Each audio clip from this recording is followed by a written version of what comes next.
ரட்சகரமாகிய இயேசுவின் நாமத்திலே இந்த காலவெளியிலே உங்களை யாவரையும் வாழ்த்துகிறேன். கர்த்தர் இந்த நாளிலே நம்மை நினைத்திருக்கிறார். அவர் ஆசீர்வதிக்கிறவர். எனக்கு அன்பார்ந்த நண்பர்களே, அன்பு சகோதர சகோதரிகளே, இன்றைக்கு உங்களுக்கு ஒரு நல்ல வாழ்த்துதலை சொல்லுகிறேன். கர்த்தர் உங்களை இந்த நாளிலே ஆசீர்வதிக்க அவர் வாஞ்சை உள்ளவராக, விருப்பம் உள்ளவராக இருக்கிறார். இந்த நாளை குறித்து நீங்கள் கவலைப்படாது இருங்கள் என்று ஆண்டவர் சொல்லுகிறார். இந்த நாளுக்கு வேண்டிய காரியங்களை கர்த்தர் உங்களுக்கு செய்ய வல்லவராய் இருக்கிறார். நீங்கள் என்னெல்லாம் வாஞ்சிக்கிறீர்களோ, என்னெல்லாம் விரும்புகிறீர்களோ, அவைகளை கர்த்தர் உங்களுக்கு செய்ய வேண்டும் என்று சொல்லி கர்த்தர் விருப்பம் உள்ளவராய் இருக்கிறார். எனக்கு அன்பான சகோதரனே, சகோதரியே, இந்த கால வேளையிலே ஆண்டவராகிய இயேசு உங்களை நினைத்திருக்கிறார். அவர் உங்களை ஆசீர்வதிப்பார்.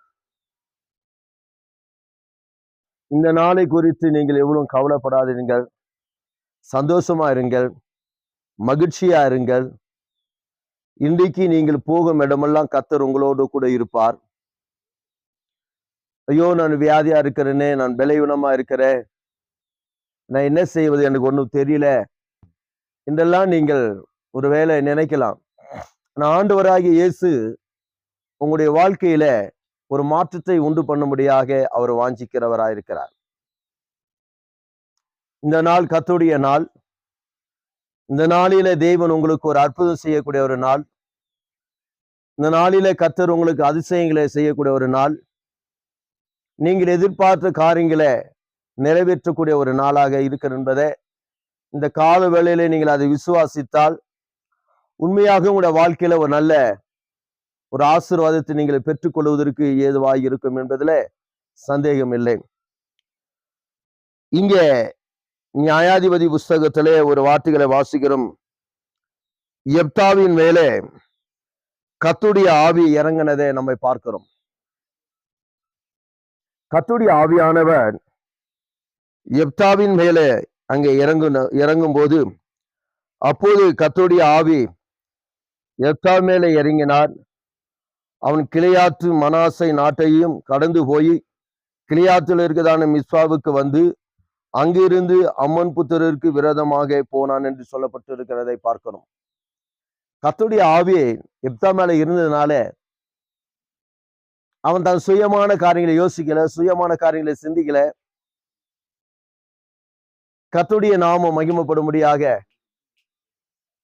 கர்த்தருடைய நாமம் ஏற்றப்படும்படியாக யெப்தாவை பார்க்கும்போது அங்கே கிளையாத்தையும் மனாசை நாட்டையும் கடந்து போய் கிளையாத்தில் இருக்கிறதான மிஸ்பாவுக்கு வந்து அங்கிருந்து அம்மோன் புத்திரருக்கு விரோதமாக போனான் என்று சொல்லப்பட்டிருக்கிறது. காரணம், கர்த்தருடைய ஆவியானவர் யெப்தா மேல இறங்கினதுனால யெப்தாவுக்குள்ள ஒரு தைரியம் வந்தது.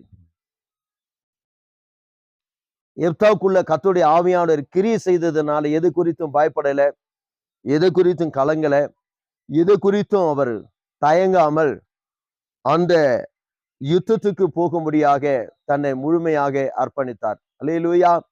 ஒரு நிமிடம் நம்ம எல்லாரும் கண்களை மூடி நாம ஜெபிப்போம். பரலோக பிதாவே, உம்மை நன்றியோடு ஸ்தோத்திரிக்கிறோம்.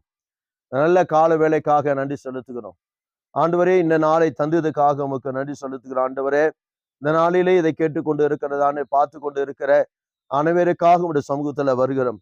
ஆண்டவரே, அருமையான ஆண்டவரே, நண்பர்களையும் சகோதரிகளையும் அன்பு தாய்மார்களையும் ஆண்டவர் தந்தைமார்களையும் உடைய கரங்களை தருகிறோம்பா.